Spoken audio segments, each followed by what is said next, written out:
ஜன்னல் சமூகத்தின் சாளரம். மாதம் இருமுறை வெளிவரும் குடும்ப இதழ்.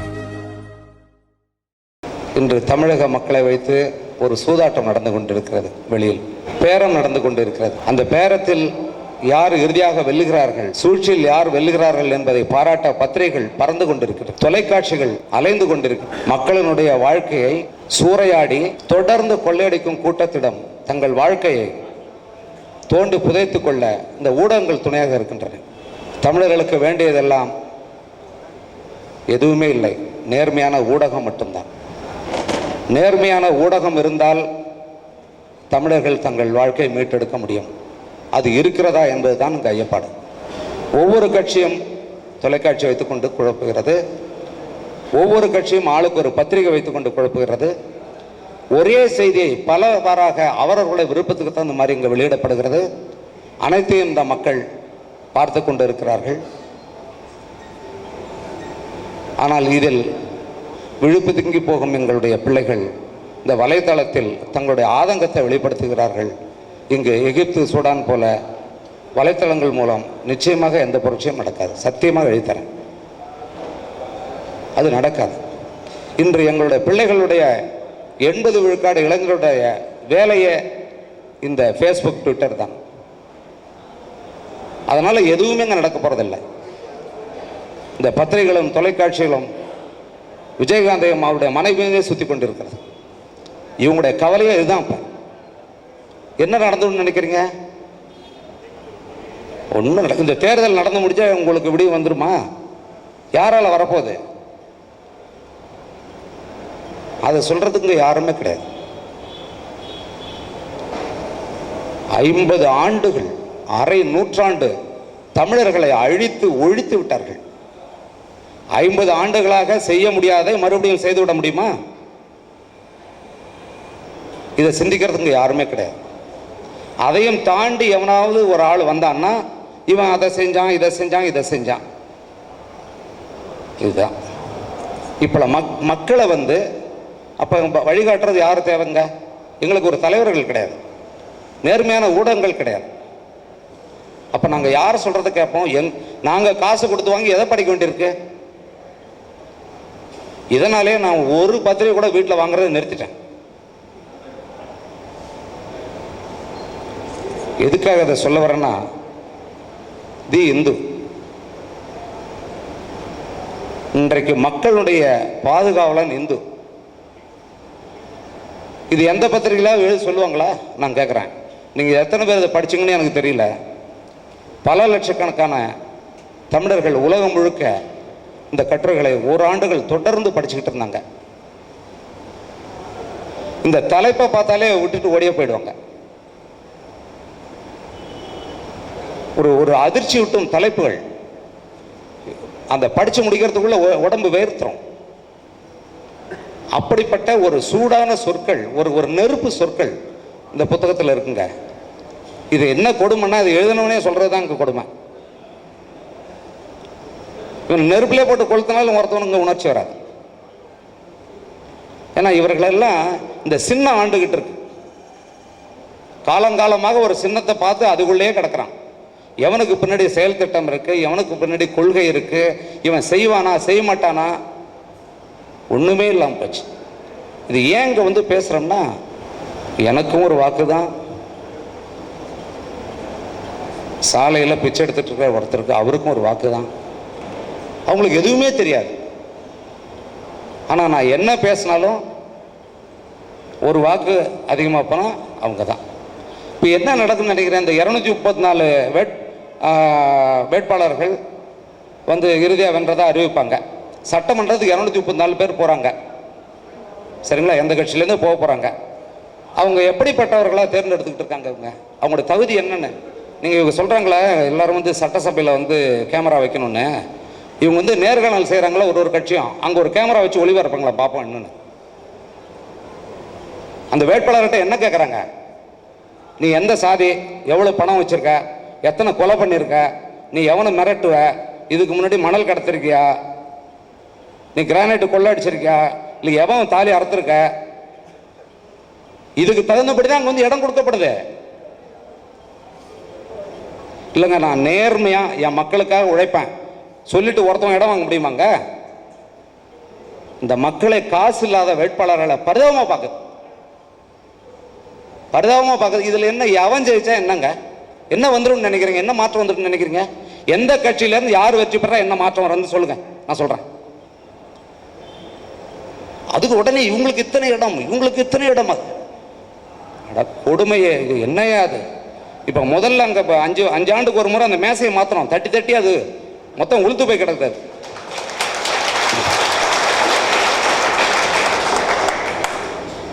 5 ஆண்டுகள் வெற்றி பெற்ற 5 ஆண்டுகளை தொடர்ச்சியா ஒரு 5 ஆண்டு சேர்த்துங்க, 5 முறை அந்த தங்களை தேர்ந்தெடுத்த மக்களையே பார்க்காத வேட்பாளர்கள் எத்தனை பேர்?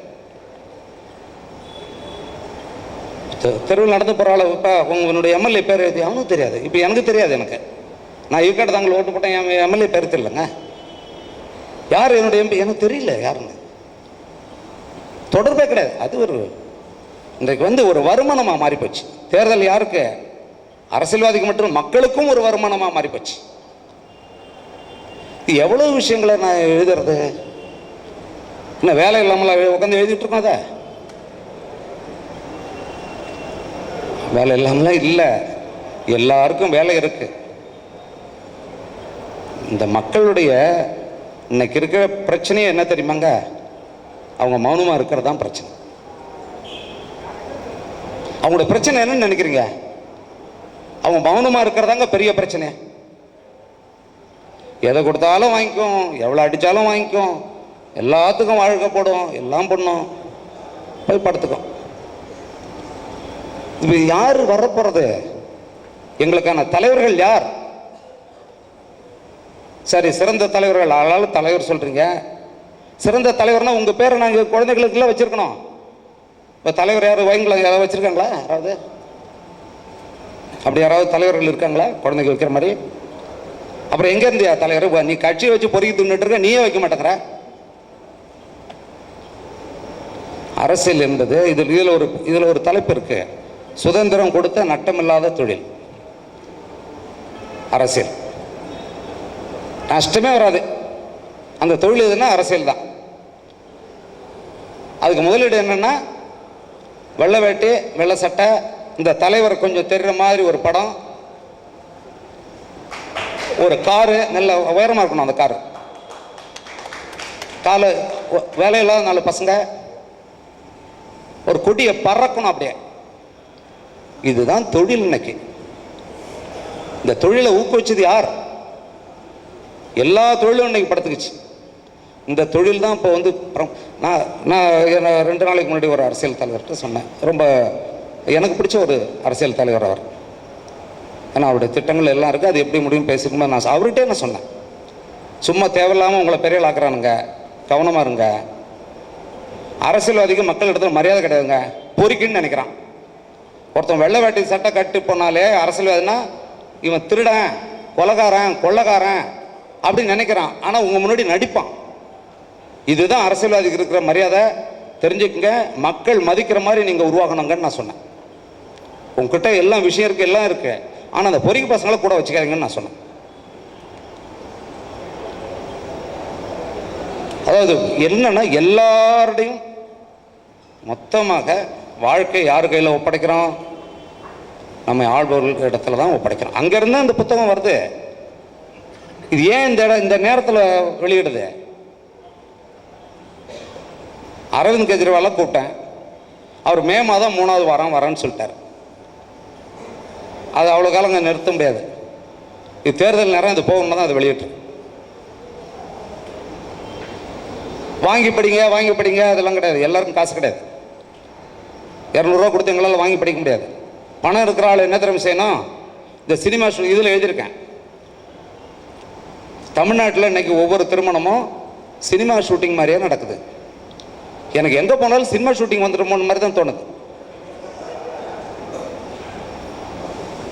இல்லைப்பா, நம்ம யாரை போய் பார்க்க போகிறோம்னு அந்த ஆளே காணோம். அவர் அங்கே நின்று போஸ்ட் கொடுத்துக்கிட்டே இருப்பார். அவர் பார்த்தா வரிசையாக கூட்டமாக இந்த வாக்குச்சாவடியில் நிற்கிற மாதிரி வருவாங்க, அப்படி பல்லளிப்பாங்க, அப்படி நிற்பாங்க, வந்துட்டுவாங்க. எவன் பிள்ளைகளை வாழ்த்துறான் என்னன்னா? அங்கே சாப்பிட போனால் அது வேற எவனா போட்டுருவாங்க. இங்கே ஹோட்டல் சாப்பிட்ற மாதிரி இருக்கு. அதுவும் அள்ளி அள்ளி குப்பையில் போட்டுக்கிட்டு இருக்கானுங்க. பணக்கொழுப்பு. அது இந்த பணக்கொழுப்பு உள்ளவர்கள் தான் இந்த புத்தகத்தை வாங்கணும். ஒவ்வொரு திருமணங்கள்லையும் தயவு செஞ்சு கொஞ்சமாவது சிந்திங்க. இதுதான் நான் இந்த மக்கள்கிட்ட நான் கேட்குறது. உங்களோட திருமணங்களில் நான் ஒரு பத்ரி சார்கிட்ட சொன்னேன், மக்கள் பதிப்பாக இன்னும் கொஞ்சம் விலையை குறைச்சி போடுங்க. என்னை 4-5 பேர் கேட்டாங்க. எனக்கு மகிழ்ச்சியாக இருந்தது. திருப்பூர், ஈரோடு, அவினாசின்னு ஒரு ஊர், கோயம்புத்தூர், இங்கே இருந்தெல்லாம், ஏன் சார் எனக்கு 2500 புத்தகம் வேணுங்க, 4000 வேணுங்க, என்னுடைய மகன் கல்யாணத்தில் கொடுக்கணுங்க. ஏன் தெரியுங்களா? இது எடுத்துட்டா உங்களை தூங்க விடாது அப்படின்னு நான் நினச்சிக்கிட்டு இருக்கேன்.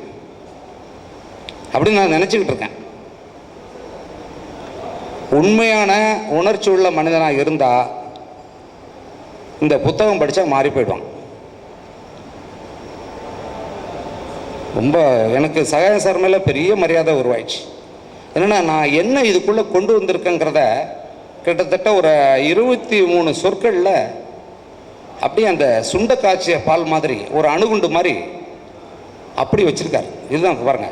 இந்நூலை படிக்கின்ற அறிவுள்ள தமிழர்கள் சிந்திப்பார்கள், உணர்ச்சி உள்ள தமிழர்கள் செயல்படுவார்கள். இவை ஒன்றுமே இல்லாமல் விழுந்து கிடக்கும் தமிழர்கள் இந்த நூலில் கொட்டி கிடக்கும் உண்மை உணர்வின் உச்சத்தை கண்டு குறைந்தபட்சம் வியந்து நிற்பார்கள். இன்றைய தேவை தமிழர்களுக்கு வியப்பு அல்ல, விழிப்பு தான். இந்த நூல் அந்த விழிப்புக்கு வித்திடும். அதே போல் அண்ணன் இருக்காரு. என்ன, நான் அவங்கள பற்றி பேசுறதுக்கு வந்தேன். நான் என்ன பண்ணுறது? சிறந்த ஒளிப்பதிவாளர், திரை இயக்குனர் மற்றும் இலக்கியவாதியான தங்கர் பிச்சான் ஒரு பன்முக கலைஞர். அவரை பிடிக்காதவர்கள் இருக்கலாம், அவரது படங்களை ரசிக்காதவர்கள் கூட இருக்கலாம். ஆனாலும் இப்புத்தகத்தில் எழுப்பியுள்ள கருத்துக்களை எவராலும் புறக்கணிக்க முடியாது. கே. சந்துரு. எதுக்காக இதை சொல்ல வரேன்னாங்க, வேறு ஒன்றும் கிடையாது. நாங்கள் எல்லாம் மற்றவங்களை பொறுத்தவரை உருப்படாத கொஸ்டிங்கெல்லாம். ஏன்னா மக்களை பற்றியே சிந்திச்சுக்கிட்டு இருக்கோம்ல. சுகமாக வாழ தெரியாதா? சகாயம் நினச்சா சுகமாக வாழ தெரியாதா? அவர் சந்திரனை நினச்சா சுகமாக வாழ தெரியாதா? என்ன தேவை? ஒரு ஃபோனில் கொட்டும் எல்லாமே. இன்னைக்கு எதுக்கு எல்லாருமே வாழறோம்? எப்படி வேணாலும் வாழறதா வாழ்க்கை? அது மானங்கட்ட வாழ்க்கை. இப்படித்தான் வாழணுங்கிறதான் வாழ்க்கை. ரொம்ப சுயநலமாக ஆகி போட்ட அந்த மக்கள் எல்லாத்திலையும் சுயநலம். தனக்கு ஏதாவது ஆதாயம் இருந்தால் தான் அது என்னன்னே பார்ப்பான். இவர்களுக்கு மாத்துறதுக்கு யாருமே இல்லைங்க. இப்படி ஒரு 8 கோடி தமிழர்கள் சொன்னாங்க இல்லையா? 8 கோடி பேரில் ஒரு 1000 பேர் தங்களுடைய வாழ்க்கையை மக்களுக்காக ஒப்படைக்க இருக்காங்க. அவங்களுக்கு தெரியுமா? அவங்களுக்குலாம் யாருக்காவது? அப்போ உங்கள் பிள்ளைகளுக்கு எதை கற்றுக் கொடுக்க போறீங்க? நீங்கள் தான் உருப்படாமல் போயிட்டீங்க. நீங்கள் தான் கடைசி வரைக்கும் அடிமையாகவே ஓடி. நம்ம தமிழர்களை யாரோ ஒருத்தன் தலைமை ஏற்றுக்கிட்டே இருக்கணும். ஐயோ நமக்கு தலைமை இல்லைன்னு பயந்துருவான். அவன் தனித்து அவனால் செயல்பட முடியாது. ஐயோ நமக்கு தலைவரே இல்லையா என்னடாதுன்ட்டு. தனித்து சிந்தித்து பார்க்கக்கூடிய பிள்ளைகளை உருவாகணும்னா இந்த புத்தகத்தை நீங்கள் என்ன பெரிய படித்தவன்றீங்க, இதை கொடுத்து பாருங்க. நீங்கள் இதுக்குள்ளே எல்லாமும் இருக்குங்க. அதான் திரும்ப திரும்ப சொல்கிறேன். அந்த வெங்கடாச்சலம் உட்காந்துருக்காரு பாரு, எனக்கு அவரை பார்த்தாலே அவ்வளோ வேதனையாக இருக்கு எனக்கு. அவர் ஒரு துணைவேந்தர் ஆகக்கூடிய ஒருத்தர். கடைசி நாள் ஓய்வு பெறும்போது என்ன வேலை தரம் பண்ணாரு? செடிகளுக்கு தண்ணி ஊற்றுற வேலையை கொடுத்தானுங்க. இந்த ஆட்சி தான் அங்கே நடந்துக்கிட்டு, செடிக்கு தண்ணி தான் ஊற்றிக்கிட்டு இருந்தார். எவ்வளவு பெரிய விஞ்ஞானி! அவர் எழுதின பாடங்கள் எத்தனை, அவரால் உருவாக்கப்பட்ட மாணவர்கள் எத்தனை. இங்க நேர்மையா இருக்குன்னா அவன் கணக்கெடுத்து உடனே மாத்திக்கிட்டே இருப்பாங்க. போடு தூக்கி போடு. நேர்மையா இருக்கிறவர்கள் இருக்கவே முடியாது. மக்கள் என்னைக்காக போராட்டிருக்கீங்களா? இப்போ சகாயத்துக்கு ஒண்ணுன்னா யாராவது வருவீங்களா? ஏன்னா மக்களுக்காக குரல் கொடுக்குறவங்கள மக்கள் தான் பாதுகாப்பாக இருக்கணும். ரொம்ப கஷ்டங்க எனக்கு. என்னன்னா, அவர் வெங்கடாச்சலம் நினைப்பேன், அவர் தோழர் 7 ஆண்டுகள் அவருடைய பணியை விட்டுட்டு தெருவிதி நாடகங்கள் போட்டார். யாராவது ஒரு ஆள் இருக்காங்கன்னா, ஒரு டாக்டரேட் முடிச்சுட்டு யாராவது செய்வாங்களா? சந்திரன் அண்ணா ஒரு பணியை முடிச்சுட்டு அந்த மின்சார ரயில் ஏறி பஸ் ஏறி வீட்டுக்கு வந்தவர். இந்த நீதிபதி என்னாலே எனக்கு பயம் பிடிக்காது, காவல்துறையினாலும் அப்படிதான், எனக்கு தேவையில்லை போன்றோம் நான். அவர் வீட்டுக்கு போகிற அண்ணா அவரே வந்து கதவு திறக்கிறாரு. பார்த்தாங்க ஒரு வேலையாள் கிடையாது, ஒன்றுமே கிடையாது. அவரே தான் எல்லா வேலையும் செய்துக்கிறார். எனக்கு தண்ணி கொண்டாந்து கொடுக்குறாரு, அதை கொடுக்குறாரு. பார்த்துங்கன்னா எவ்வளவோ புத்தகம். நான் நீதிபதினா என்னென்னு நினச்சிட்டு இருக்கேன், சினிமா படங்களை பார்த்தா ஒரு கோட்டை போட்டுக்கிட்டு இருப்பாங்க, நெருங்கி நிற்கவும் முடியாது, இங்கே ஒரு தடியை வச்சு அடிச்சுக்கிட்டே இருப்பாங்க, பின்னாடி ஒருத்தம் அப்படியே இதை போட்டுக்கிட்ட வந்து எல்லாரும் வெளியே போங்கன்னு சொல்லிக்கிட்டு இருப்பா. என்னடா இப்போ இது எதுக்கு இந்த பதவியெல்லாம் வச்சுட்டு இருக்காங்கன்ற மாதிரி எனக்கு வந்தது. ஆனால் அவரை பார்த்த பிறகு எப்படிங்க அது ஒரு மக்களிடத்திலிருந்து மக்களுக்கானவர்கள் வராங்க. அதே இன்னொரு நீதிபதி எனக்கு உறவினர் தான் போனேன். எத்தனை நாய் அங்க திறக்கிறதுக்கு 3-4 பேர் நிற்கிறாங்க, அது நிற்கிறாங்க. அப்ப அப்படி தூங்க போற நேரம் கூட அந்த கோட்டோட தான் இருக்கார். இது என்ன அது? ஏன்னா எல்லாரும் நீதிபதி தான். அந்த பணம் கொடுக்குற வரைக்கும் அந்த வேலையை பார்ப்பாங்க, அப்புறம் அந்த ஓய்வு பெற்றப்போ இன்னொரு வேலையை பிடிச்சிப்பாங்க, அப்பவே ரெடி பண்ணிப்பாங்க எல்லாத்தையும். இந்த வேலை தாங்க நடந்துகிட்டு இருக்கு மொத்தமா. மாற்றங்கிறது நிறைய பேர் சேர்ந்து உருவாக்குறது இல்லை. முதல்ல மாற்றம்னா என்ன, நிறைய பேர் சேர்ந்து உருவாக்குறது. அது ஒரு புள்ளியில தான் தொடங்கும், ஒரு பொறி தான், தீ பொறி தான். அது அப்படியே ஊதி ஊதி ஊதி ஊதி பெருசாக்கி கொண்டு போறதான் நம்முடைய வேலை. அதனால நீங்க யாரும் ரொம்ப கர்வத்தில் இருக்காதீங்க. ஆட்சி மாறப்போகுது, மாற்றம் வந்துடும், நம்ம உருப்பட்டால் நம்ம சத்தியமா தமிழன் உருப்படவே முடியாது. நான் இந்த நேரம் நான் எழுதி தரேன். ஏன் சொல்றேன் தெரியுமா? உங்களுக்கானவர்கள் யாருன்னு நீங்க உணரவே இல்லை. என்ன ஒரு ஒரு கூட்டத்தை உருவாக்கிட்டு வச்சுக்கிட்டு ஒரு பெரிய தொழில் மக்களை வச்சு நடந்துகிட்டே இருக்குது. அதை நீங்க ஆதரிக்கிறீங்க. அந்த விவசாயிகள் கூட்டத்துக்கு நான் போனேன். அங்க போ அது பெரிய கொடுமை. எங்கேயோ ஒரு சென்னையில் ஒரு மூலையில் வந்து எல்லாம் கத்திட்டு கிடக்குறாங்க, எல்லாம் ஒரு 100 பேர். அவன் போறான் வரான், என்ன நடக்கிறான், என்ன யாரு கண்டுக்கிறான்? பரிதாபம். அது விவசாயிகள் எங்க பணமா விழுந்துகிட்டே இருக்குது, ஒன்றும் யாரும் கண்டுக்கவே இல்லைங்க. ஏண்டா உன் பிரச்சனை என்னடா ஏதுடா கேட்கறதுக்கு ஆளு கிடையாதுங்க. ஏன்னா அந்த குடியிலிருந்து வந்தவன் தான் நாங்கள்லாம் இங்கிருந்து வந்திருக்கோம். நாங்கள்லாம் மண்ணை மிதிச்சிருக்கோம், சேத்தை மிதிச்சிருக்கோம், மாடு மேய்ச்சிருக்கோம், சாணி அள்ளிருக்கோம், எல்லாம் எங்களுக்கு தெரியும். அதனால இந்த மக்களோட வேர்வை என்னன்னு புரியும். இது ஒண்ணுமே புரியாதவங்களை கொண்டாந்து உட்கார வச்சிங்கன்னா நீங்க என்ன நடக்கும்? இனி தமிழ்நாட்டு மக்கள் தங்களுடைய தலைவர்களை மக்களிடமிருந்து தேர்ந்தெடுங்க. அது செய்யணும். இது என்னை ரொம்ப கூர்மையான ஆளா அந்த இந்து மாத்திக்கிட்டே இருக்கு. இந்து பத்திரிகை சாதாரண பத்திரிகை அல்லங்க, ரொம்ப மிக முக்கியமான ஒரு பத்திரிகை. எல்லா பத்திரிகைகளும் சம்பளம் கொடுக்குறவங்க தான் எழுதிக்கிட்டு இருப்பாங்க. இந்து பத்திரிகைகள் என்ன தெரியுமா? மக்களை எழுத வைக்கிறாங்க. மக்கள் தான் அங்க எழுத்தாளர்கள், மக்கள் தான் எழுத்தாளர்கள். இங்க இத்தனை பேர் செத்தான், இங்க தீ பிடிச்சது, கற்பழிச்சான், இது இந்த செய்தி எங்களுக்கு என்ன தலையில் இது தேவையாது எங்களுக்கு. மக்கள் என்ன நினைக்கிறாங்கிறத யாருமே என்கிட்ட கொண்டு வந்து தரலையே. அது இந்து பண்ணிருக்கு. இந்து செய்திருக்கிற மாற்றம் சாதாரண மாற்றமே அல்ல. இந்த கட்டுரை இந்தியாவிலேயே உலகத்திலே சொல்லுவாங்க, எவ்வளவு சுதந்திரம் இருந்தாலும் உலகத்துல எந்த பத்திரிகையிலும் இந்த கட்டுரைகள் வெளியிட்டிருக்க மாட்டாங்க. நீங்க படிச்ச பிறகு தெரியும். நான் 2வது முறை பிழை திருத்த படிக்க எனக்கு பயமா இருக்குது. எப்படி எழுதும், எப்படி என்ன நடந்துச்சுன்னு எனக்கே புரியல. அது ஒரு வெறி என்ன ஏக்கருக்கு. பேனாவை எடுத்த 50 வாரங்கள், 52 வாரம், ஒரு ஆண்டு முழுக்க எத்தனை மணி நேரம்? காலையில் 4 மணிக்கு உட்காருவேன், அப்போதான் எழுத முடியும். நான் எழுத முடியும்போது நடக்க முடியாது. 9:30 மணி 10 மணி ஆகும். சன்னலை மூடிட்டு உட்காந்து எழுதணும். சும்மா நான் அங்கே போனேன், இந்த ஷூட்டிங்கில் எனக்கு இது நடந்தது, அது பண்ணேன், அது இல்லை யாரோ ஒரு டேப் ரெக்கார்டில் சொல்லிட்டு அதை எழுதுறது இல்லை. அது ஒரு சொல்லுக்கு நான் தான் பொறுப்பேற்கணும். 50 வாரம்னா கணக்கு போட்டுங்க, குறைஞ்சது 5 மணி நேரம். எத்தனை குறைஞ்ச ஒரு 10-12 நாள் ஆகும் முழு நாள் கணக்கு. அதை அப்புறம் மறுபடியும் பிழை திருத்தணும், அதுக்கு எத்தனை மணி நேரம். இந்த படங்கள் எல்லாம் நானே எடுத்த படங்கள், பெரும்பாலான படங்கள் நானே எடுத்த படங்கள்.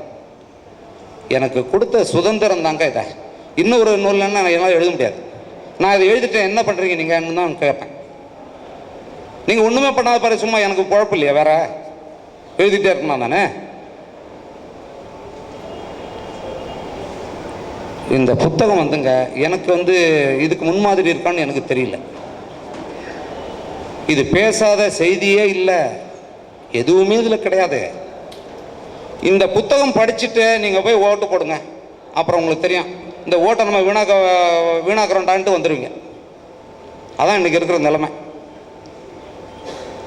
ஆனால் நம்ம நினச்சிக்கிட்டு இருக்கோம் நமக்கு எல்லாம் சரியாக போகுது, பிரச்சனை சரியாக போகுதுன்னு நினைக்கிறோம். அதெல்லாம் ஒன்றும் ஆக போகிறதே கிடையாது, ஆக போகிறது கிடையாது. எனக்கு சகாயா வந்து ரொம்ப என்ன மாதிரியே இருக்கார். ரொம்ப எனக்கு அதுதான் அவர் பிடிச்சது. என்ன மாதிரியே கீழே உட்காந்து படிச்சிருந்திருக்காரு. ஓட்ட பள்ளிக்கூடமா, ஏழை மாணவர்களோட ஏழையாக மக்களுடைய சிக்கலை அறிந்தவராக வந்திருக்கார். அவர் சந்திரவண்ணனும் அப்படித்தான், வெங்கடாசலமும் அப்படித்தான். அசோகன் சார் என்ன எத்தனை ஆண்டு காலம், ஒரு 15 ஆண்டுகள் இருக்குமா சார் ஆனந்த விடனில் அவர் ஆசிரியராக இருந்தவர். இங்கே வந்து எத்தனை போராளிகளை வச்சுக்கிட்டு வேலை பார்த்துக்கிட்டு இருக்கோம். எல்லாம் யாருக்காக? எல்லாம் இந்த மக்களுக்காக. இது யாருக்காக சும்மா வேலை இல்லாமல் நடத்துகிறானுங்க, என்னமோன்னு வருது. ஏங்க இதில் என்னங்க லாபம் வந்துடும் இந்த புத்தகத்தில்? இந்த புத்தகம் இது பெரிய வியாபாரமா? அது இன்னைக்கு இருக்கிற நிலைமை. ஒரு தோசை விற்கிறான் 95 ரூபா விற்கிறான் ஒரு தோசை. நேற்று நான் ஊருக்கு போயிட்டு வரேன் தான் நாள் 94 ரூபாங்க, அதுக்கு டேக்ஸ் வேற. கிட்டத்தட்ட 112 ரூபா பயந்து போயிட்டேன் நான். ஆனால் புத்தகம் 200 ரூபா. உங்கள் 3 தலைமுறைக்கு இல்லை 4 தலைமுறைக்கு இது இருக்கும். ஒவ்வொரு குடும்பத்திலும் இருக்க வேண்டிய நூல். இது மாதிரி தமிழ்நாட்டில் நிறைய இருக்கு. ஆனால் உங்களை அடிமைத்தளத்தில் இருந்து சிந்திக்கக்கூடிய மனிதர்களாக மாற்றணும் அப்படின்னா இந்த நூல் வேணும். மீதி எல்லாம் ராமாயணம் மகாபாரதம் அதுக்குது, அது சொல்கிறது என்ன இது சொல்கிறது என்ன எல்லாம் வாங்கி வைங்க, அது வேற. ஆனால் இந்த சொல்ல தோணுதுன்றது என்னுடைய கருத்து அல்ல, இது மக்களுடைய வாழ்க்கை. எனக்கு ரொம்ப மகிழ்ச்சி. இது வந்து கிழக்கு பதிப்பகத்திலேருந்து வந்தது. இன்றைக்கு தெரியாதுங்க, அப்படித்தான். எப்படி நான் அந்த அழகி படம் எடுத்துட்டு நான் அடைஞ்ச வேதனை கொஞ்சமே கிடையாது. அன்னைக்கு என் வாழ்க்கையே முடிஞ்சு போச்சு. எடுக்கிறவங்க ஒருத்தனுமே வாங்கலை, எல்லாரும் கேவலப்படுத்துகிறான். 100 முறைக்கு மேலே போட்டாச்சு. படம் பார்த்துட்டு போயிடுவாங்க, அதுக்கு காசு கட்ட முடியாது, பெட்டி அங்கே கிடக்கும். அது பெட்டியை விட்டு வந்தால் சீடி வந்துடும். என்ன பண்ணுறது, காசு இல்லையா நாளைக்கு கொடுக்க முடியாதுன்னு இப்படியே நடந்து ப்ரொடியூசர் எனக்கும் பிரச்சனையாகி ரொம்ப என்னை அவமானப்படுத்தி நடுவேளை இறக்கி விட்டு போயிட்டார். நடந்து வீட்டுக்கு வந்திருக்கேன். என் குடும்பத்தையே அழிச்சுங்களேன், எங்களுக்கு நண்பர்கள். ஏன்னா அவருக்கு பிரச்சனை, அவரு கடன் வாங்கி அந்த பணத்தை போட்டார். ஆனால் இப்போ எல்லாம் கொண்டாடுறாங்க எல்லாம். இது ஒவ்வொரு படமும் அப்படித்தான். அது மாதிரி தான் இந்த நூலும். இன்னைக்கு இது தெரியவே தெரியாது. எது தமிழ்நாடு எப்படி இருந்ததுன்னு இந்த புத்தகம் சொல்ல நீங்கள் மறைக்கவே முடியாது. நீங்கள் வந்து கட்டி வச்ச கட்டடத்தை அழிச்சிடலாம், இருக்கிற சிலையை அழிக்கலாம், உங்கள் சூழ்ச்சியில் என்ன வேணாலும் பண்ணலாம். இந்த நூல் வந்து போயிடுச்சு போக வேண்டிய இடத்துங்களுக்கு. கல்வெட்டுக்கள் அது இல்லை, அந்த காலம் மாதிரி கல்வெட்டு கிடையாது. ஏன்னா தமிழர்கள் எப்படி வாழ்ந்தார்கள் என்கிற பதிவு இதில் உருவாக்கப்பட்டுச்சு. இதுக்கு எனக்கு வந்து இந்த வாய்ப்பளித்த அசோகன் சாரை நான் நிச்சயமாக என்றைக்கும் நான் மறக்க மாட்டேன். என்னுடைய இந்து வாசகர்கள் தொடர்ச்சியாக மின்னஞ்சல 7000 8000 10,000 ஷேர். ஆனால் மற்ற தொடர்களுக்கு பார்த்தீங்கன்னா 10 5ன்னு தான் போகும். தொடர்ந்து இதை இளைஞர்கள் கொண்டு போய் சேர்த்தாங்க. இதை அனைவரும் வந்து படிக்கணும். என்னுடைய மகன்கள் முதல்ல படிக்கணும்னு நான் கேட்டுக்கிறேன். அவங்க 2 பேரும் இங்கே தான் இருக்காங்க. சொன்னதே கிடையாது. சில நாளைக்கு அவங்க அம்மா படிக்க வச்சு காட்டுவாங்க. ஏன்னா என் குடும்பத்திலே படிக்கலாம், யார் படிக்கிறது? அது மாதிரியான முதல் முறை வாக்களிக்க போகிற இவங்க வந்து படிக்கணும். நன்றிங்கய்யா, நன்றி. எனக்கு ரொம்ப நிகழ்ச்சியாக இருக்கு. வணக்கம். ஜன்னல் சமூகத்தின் சாளரம். மாதம் 2 முறை வெளிவரும் குடும்ப இதழ்.